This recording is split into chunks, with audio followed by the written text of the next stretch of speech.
boa noite a todos aqueles que nos seguem e é bom estarmos juntos. Já estivemos a orar e oramos por muitos, aqueles que estão longe e têm persistido em estar connosco no estudo bíblico. Um abraço muito forte a todos e o nosso Deus é sempre bom e é Ele que sustenta todas as coisas e certamente sabemos que as tribulações, as tempestades vêm e aqueles irmãos que nos seguem de muito longe não estão imunes a isso, mas é motivo para nós darmos graças ao nosso Deus, porque Ele é o mesmo que está connosco, mas está convosco também. Um abraço muito forte a todos. Vamos então, estamos a estudar a primeira carta a Timóteo, capítulo 1, e vamos fazer a leitura da Palavra de Deus. Vamos ficar de pé, irmãos, e vamos ler então a primeira carta a Timóteo, capítulo 1. E a Palavra de Deus diz-nos isto: Paulo, apóstolo de Jesus Cristo, segundo o mandado de Deus, nosso Salvador, e do Senhor Jesus Cristo, esperança nossa. A Timóteo, meu verdadeiro filho na fé, graça, misericórdia e paz da parte de Deus, nosso Pai, e da de Cristo Jesus, nosso Senhor.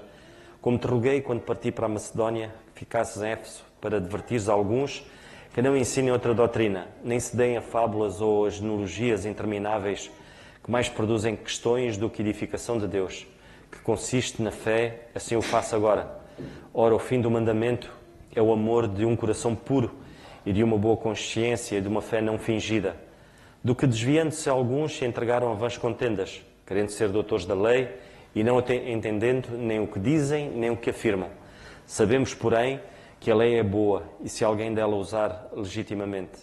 Sabendo isto, que a lei não é feita para o justo, mas para os injustos e obstinados, para os ímpios e pecadores, para os profanos e religiosos, para os parricidas e matricidas, para os homicidas, para os devassos, para os sodomitas, para os roubadores de homens, para os mentirosos, para os perjuros e para o que for contrário à sã doutrina, conforme o Evangelho da glória de Deus, bem-aventurado que me foi confiado. E dou graças ao que me tem confortado, a Cristo Jesus, Senhor nosso, porque me teve por fiel, pondo-me no ministério. A mim, que dantes fui blasfemo e perseguidor e opressor, mas alcancei misericórdia, porque o fiz ignorantemente, na incredulidade, e a graça do nosso Senhor superabundou com a fé e amor que há em Jesus Cristo. Esta é a palavra fiel e digna de toda a aceitação, que Cristo Jesus veio ao mundo para salvar os pecadores, dos quais eu sou o principal.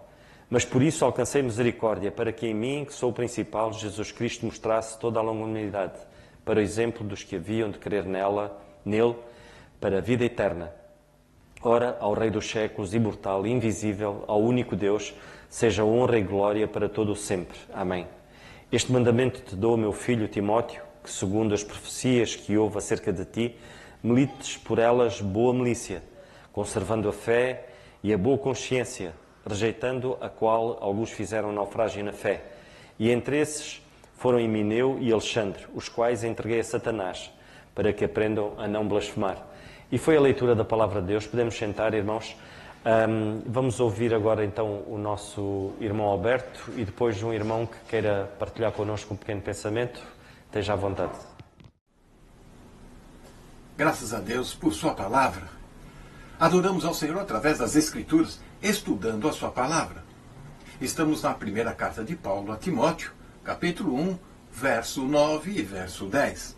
Sabendo isto, que a lei não foi feita para o justo, mas para os injustos, obstinados, para ímpios e pecadores, para os profanos, irreligiosos, para os patricidas, matricidas, para os homicidas.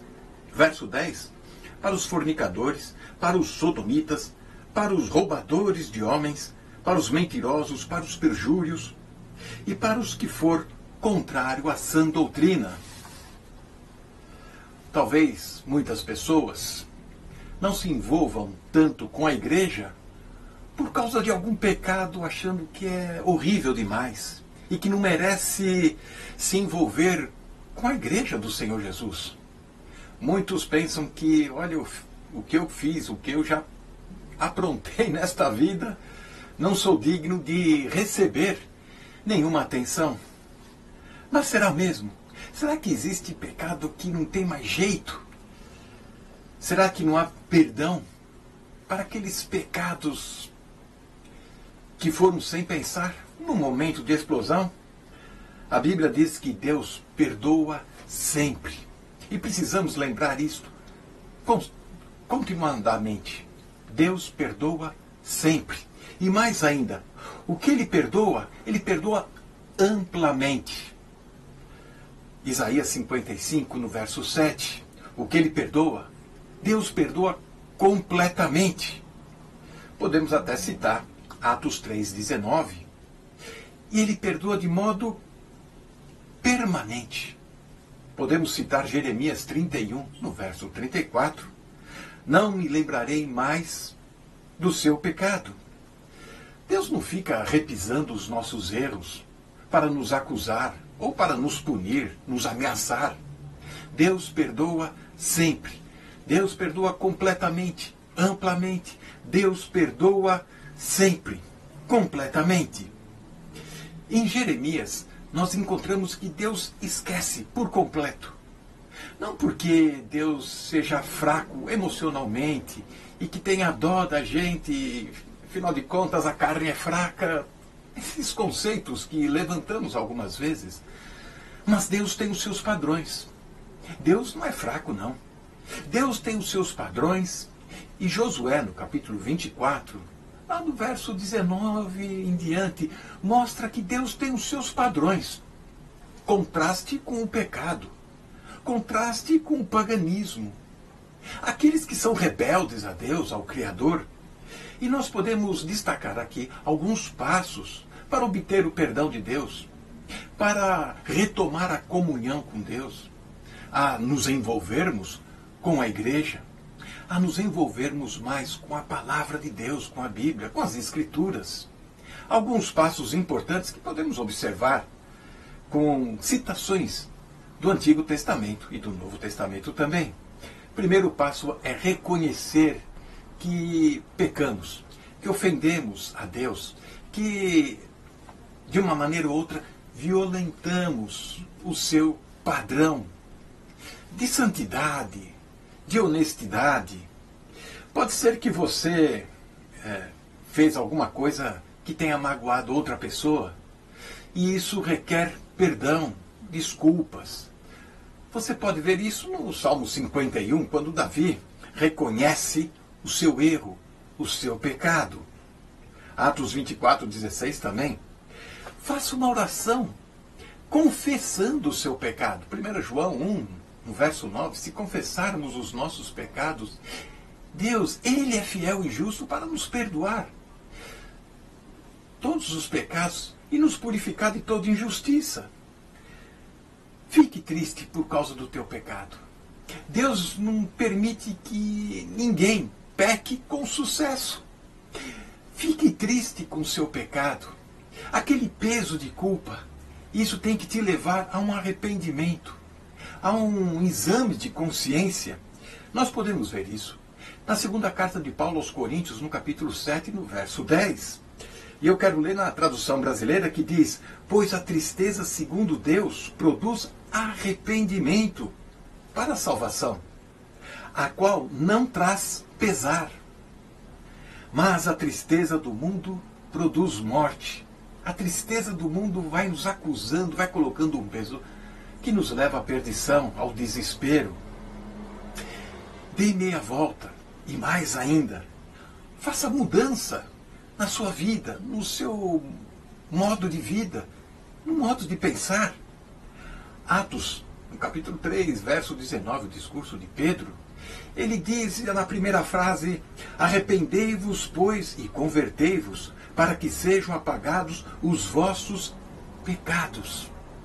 Existe este peso que nós temos que confessar a Deus, nós temos que reconhecer essa tristeza, e mais ainda, isso trazer mudança de pensamento, de atitude, conforme Efésios 4, 23, 24. É revestir do novo homem e se despojar do velho homem. Precisa ter essa mudança interior do modo de agir e pensar. Faça o que puder para você corrigir os erros, para não cair novamente em pecado, em tentação. Fuja daquelas coisas que você sabe que vai fraquejar. 2 Coríntios 7:11 mostra isso. Ore a Deus, peça ajuda. Olhando para Efésios no primeiro capítulo, no verso 7 nós vamos encontrar em quem temos a redenção pelo seu sangue, a remissão das ofensas, segundo as riquezas da sua graça. Deus perdoa mediante a cruz de Cristo lá no Calvário, o sangue derramado proporciona este perdão, este esquecer daquilo que fizemos, daquilo que cometemos. Se você olhar a lista do verso 9, verso 10, estes pecados horrendos, terríveis, muitos vão pensar, olha, eu já cometi um destes aqui, eu acho que não tem mais jeito para mim. A graça de Deus está estendida, o perdão do Senhor oferecido através da cruz de Cristo. Basta você crer, basta você aceitar por fé aquilo que Deus providenciou para você, para ter comunhão com os irmãos, com a igreja e principalmente comunhão com o Criador, com o Pai, com o Salvador. Nenhuma pessoa hoje tem autoridade para perdoar pecados. Você não precisa ir para um líder espiritual, um ancião especial. Confesse diante de Deus, abra o seu coração. E se você fez alguma coisa que de fato ofendeu a comunidade, ofendeu algumas pessoas, tem que procurar estas pessoas, pedir perdão, tem que procurar ajuda de outras pessoas maduras na fé para te firmar os passos na graça. Que o Senhor nos abençoe. Amém. É bom estarmos de volta a 1 Timóteo no capítulo 1, versículos 9 e 10. Vamos ler outra vez este texto que nós acabamos de ler agora pelo nosso irmão Alberto. Sabendo isto, que a lei não é feita para o justo, mas para os injustos e obstinados, para os ímpios e pecadores, para os profanos e religiosos, para os parricidas e matricidas, para os homicidas, para os devassos, para os sodomitas, para os roubadores de homens, para os mentirosos, para os perjuros e para o que for contrário à sã doutrina. Quando nós lemos aqui nesta passagem que a lei não foi feita para o justo, é importante nós termos a noção de que não foi feita para o justo duplamente. Duplamente. Tomem bem atenção. Há 2 estudos atrás, eu tive a ocasião de falar acerca disto e disse que o justo é inevitavelmente o Senhor Jesus Cristo. Ele é o justo, o único, porque não há um justo nenhum sequer, como vocês sabem. E, portanto, a lei não foi dada para ele. Vimos várias coisas a esse respeito e vimos como, inclusivamente, quando a Bíblia diz que ele não veio abrogar a lei, mas veio cumpri-la, ele veio cumpri-la no sentido de satisfazer os justos requisitos dela, que era a morte do transgressor. E ele cumpriu a lei dessa maneira, tendo sido feito pecado por nós. Mas a lei que nós vemos aqui foi feita para o justo, disse eu duplamente, porque ela, melhor, a lei não é feita para o justo duplamente, porque ela também não é feita para nós. Isto é muito importante. Porque é verdade, como eu tive a ocasião de dizer, que a lei não foi feita para o justo, para o Senhor Jesus Cristo. Todos, não há um justo nem sequer, todos os outros, ok? Mas também é verdade que pela obra que o Senhor Jesus Cristo fez na cruz do Calvário, nós fomos justificados e fomos tornados justos. E isso é um grande argumento para dizer que a lei não foi feita para o justo. Se eu em Cristo sou justificado e fui achado justo em Cristo, a lei não é para mim. Portanto, quando há círculos religiosos a quererem impingir a lei às pessoas e em quererem colocar as pessoas debaixo da lei, estão erradas também por causa disto. Portanto, daí eu dizer que a lei não foi feita para o justo duplamente. Eu vou ler alguns versículos nesta relação. Não há nada como a gente citar a palavra de Deus. Em Atos 13:39 lemos assim: de tudo que pela lei de Moisés não pudestes ser justificados, porque ninguém conseguiu ser justo pela lei de Moisés, ninguém pôde ser justificado pela lei de Moisés, por ele, isto é, por Cristo, é justificado todo aquele que crê. E, portanto, nós fomos tornados justos pela fé no Senhor Jesus Cristo. Em Romanos 3:24 lemos assim: sendo justificados gratuitamente pela sua graça, pela redenção que há em Cristo Jesus. Em Gálatas 2,16, o apóstolo diz assim: sabendo que o homem não é justificado pelas obras.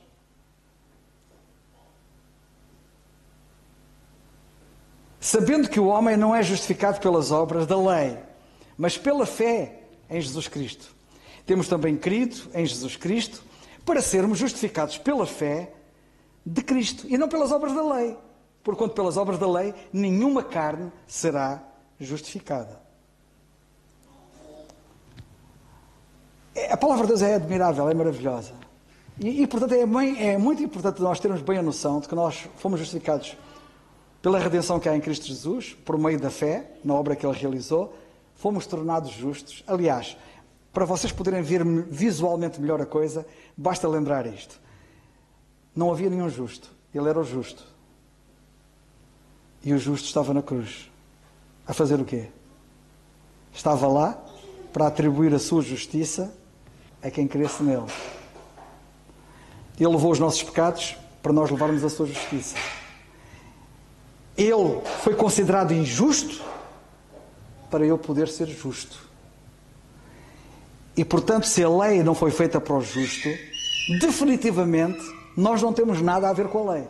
Espero que isto possa ajudar a perceber melhor e a não se deixar enganar por aqueles, e há muitos religiosos, que tentam procurar levar os cristãos a ficarem debaixo da lei. Em Romanos 5,19, o apóstolo também diz assim: porque pela desobediência de um só homem, que foi o Adão, no jardim do Éden, muitos foram feitos pecadores.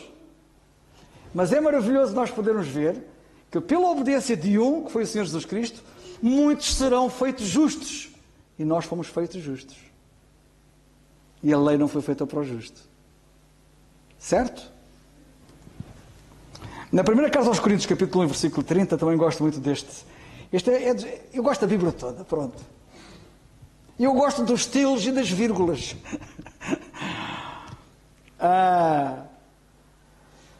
Mas vós sois dele, em Jesus Cristo, o qual para nós foi feito por Deus, foi feito para nós o quê? Sabedoria e justiça, e santificação e redenção. Em Romanos 3,19, o apóstolo Paulo diz assim: ora, nós sabemos, isto é importante que a gente saiba, porque eles sabiam e nós não sabemos. Saber o quê? Que o que a lei diz, aos que estão debaixo da lei o diz.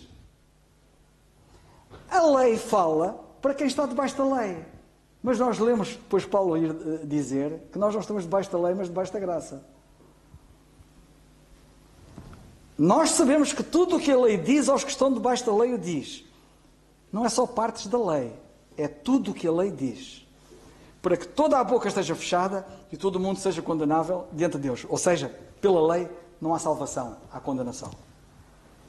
Romanos 6,14.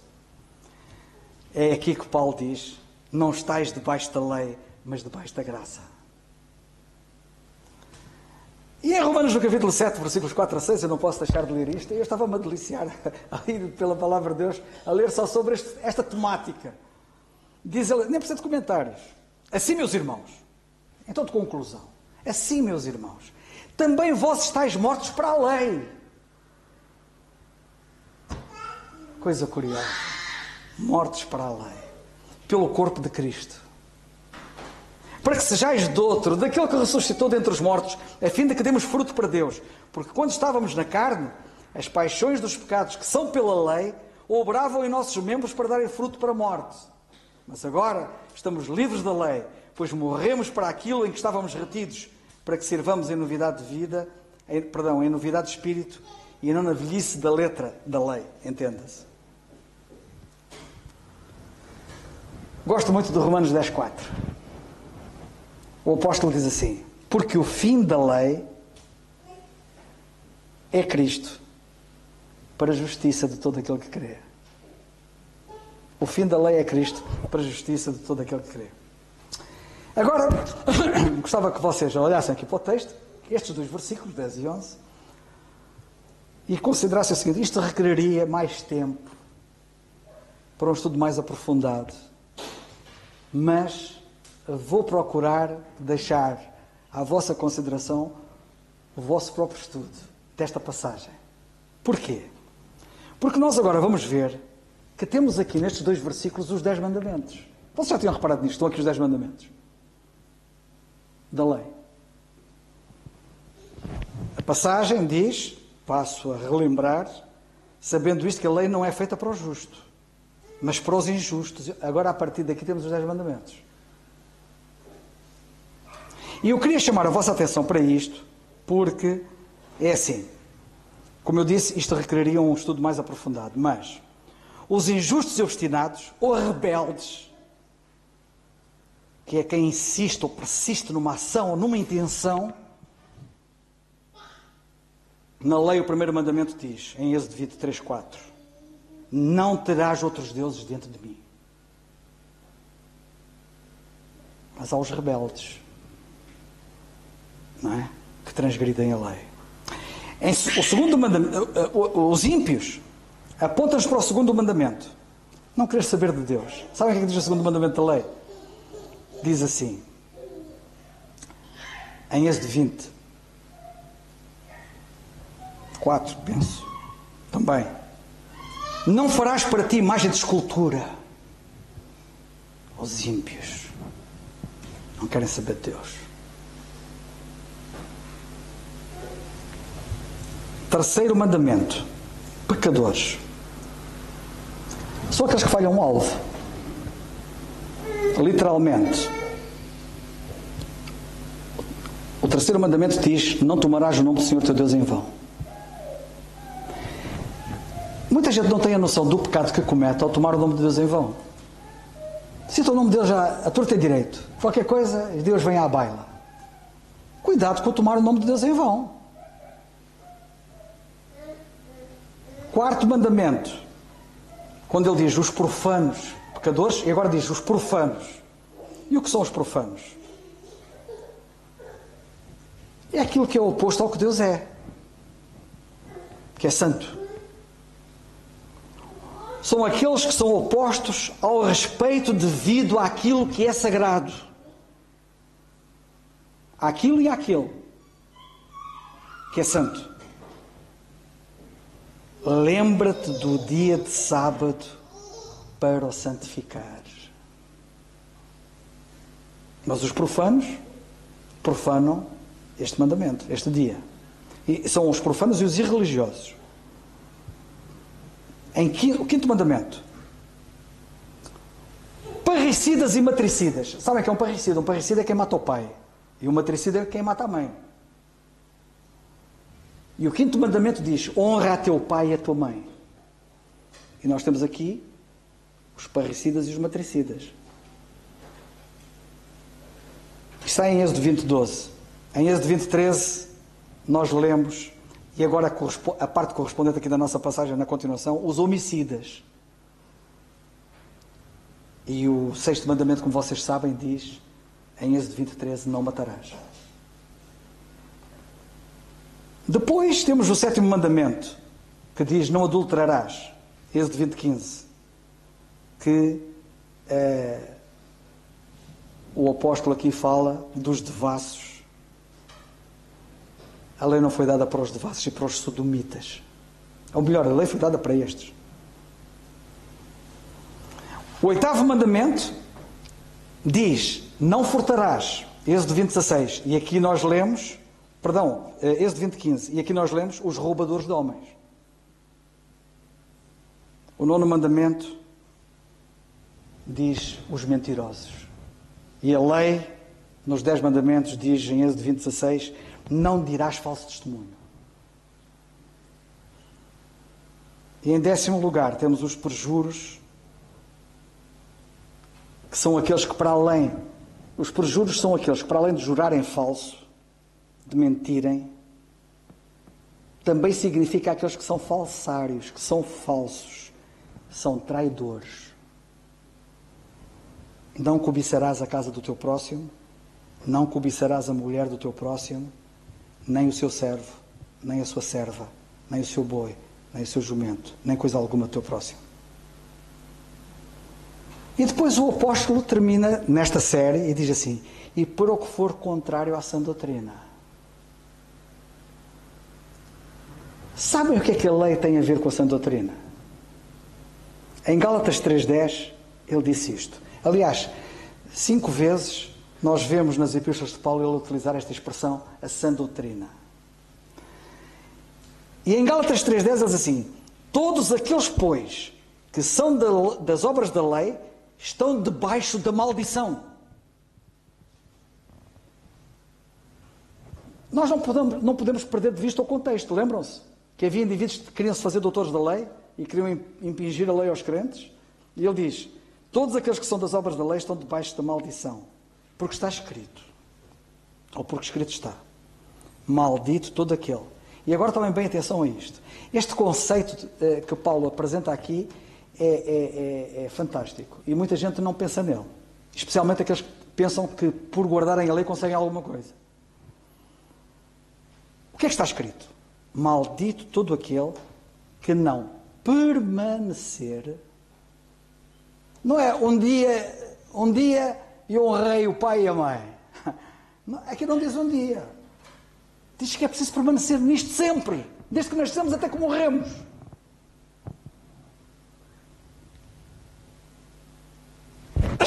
Está escrito: maldito todo aquele que não permanecer em todas as coisas. Não é só honrar o pai e a mãe. É não ter outros deuses diante de ti. É não ser idólatra. Toda aquela lista que está ali, por ali abaixo, é não matarás. E vocês sabem que o Senhor Jesus Cristo foi revolucionário. Eu já tive a ocasião de dizer isso. Porque ele disse, ele que é o autor da lei, ele interpretou a lei. E disse o que era não matar. E disse que se nós nos incompatibilizarmos com alguém, já o matamos. Não precisamos pôr o dedo num gatilho e disparar uma arma. E ele diz: maldito todo aquele que não permanecer em todas as coisas que estão escritas no livro da lei para fazê-las. Quem é que cumpre isto? E querem alguns ficar debaixo da lei? Debaixo da condenação? Eu gosto muito quando o apóstolo Paulo diz em Romanos, no capítulo 3, e termino com este versículo que diz assim, eu gosto muito deste versículo. Mas agora, gosto quando ele diz isto, mas agora, antes dele ninguém podia dizer isto.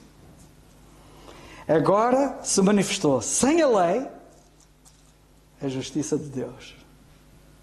Agora se manifestou sem a lei a justiça de Deus. Que o Senhor nos ajude. Está em Romanos 3:21, se eu não disse a passagem. E eram estes pensamentos breves que eu gostava de deixar. É só. E o que eu tenho para dizer é dar graças ao nosso Deus por aquilo que ouvimos.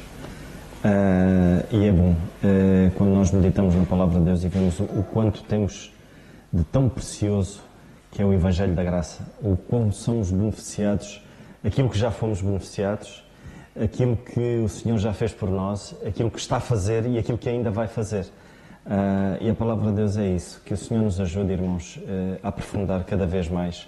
E este é um estudo micro, que vai ali ao detalhe, e é motivo para nós darmos graças ao nosso Deus. Vamos terminar, irmãos, e vamos ficar de pé, dar graças ao nosso Deus por mais este momento que passamos de volta da palavra de Deus.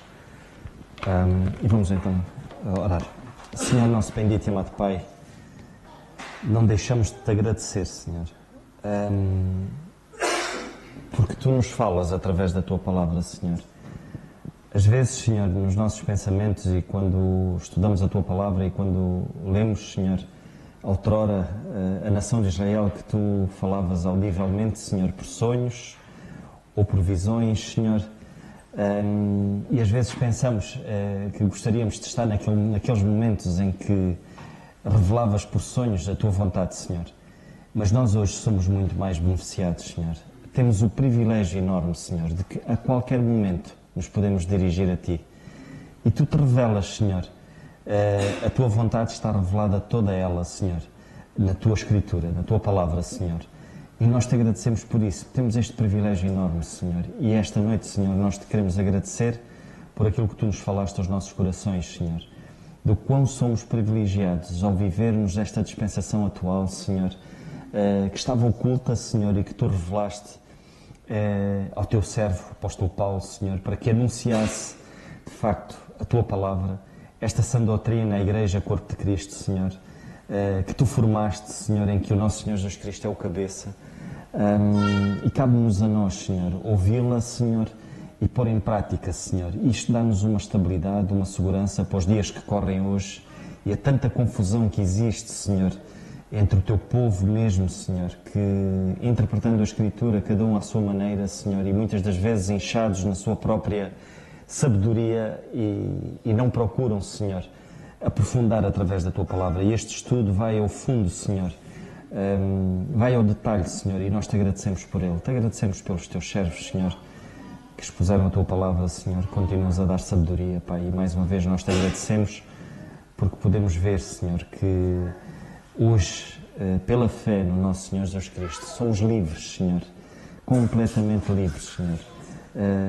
Existe uma liberdade, Senhor, que nós não conseguimos ainda entender na profundidade. Certamente um dia na eternidade, quando estaremos contigo, Pai, poderemos ver as coisas de uma maneira diferente e podemos ver a coisa mais ampla. O quão isso é maravilhoso, Senhor, nós percebermos que já não estamos agarrados à lei, Senhor, mas estamos livres em Ti, Senhor. Obrigado mais uma vez, Senhor, porque nada nos poderá separar do Teu amor. Não há criatura alguma, Senhor, não há profundidade nem altura, Senhor, e Tu dizes isso na Tua palavra. E é a Tua palavra que revela isso, Senhor, e nós te agradecemos. Damos graças mais uma vez, Senhor, por cada filho Teu aqui presente. Que Tu possas cuidar, Senhor. Tu conheces as batalhas, Senhor, mas uma coisa nós temos a certeza absoluta, Pai. Tu também, Senhor, já planeaste o fim de todas as coisas, Senhor. E Tu tens tudo planeado para cada um de nós, Senhor, e nós te agradecemos por isso. Ajuda-nos a não fugir da Tua vontade, Senhor. Ajuda-nos a cumprir, Senhor, aquilo que nos foi proposto nesta boa jornada, Senhor, desta vida, enquanto cá estivermos, Pai. Que nos ajudes, Senhor, é o que nós te pedimos e te agradecemos, Senhor, te pedindo que nos ajudes a estar sempre dependentes de Ti, tendo um compromisso sério contigo, Pai. Te agradecendo tudo isto no nome santo do Teu Filho, nosso Senhor Jesus Cristo. Amém. O culto está terminado, irmãos.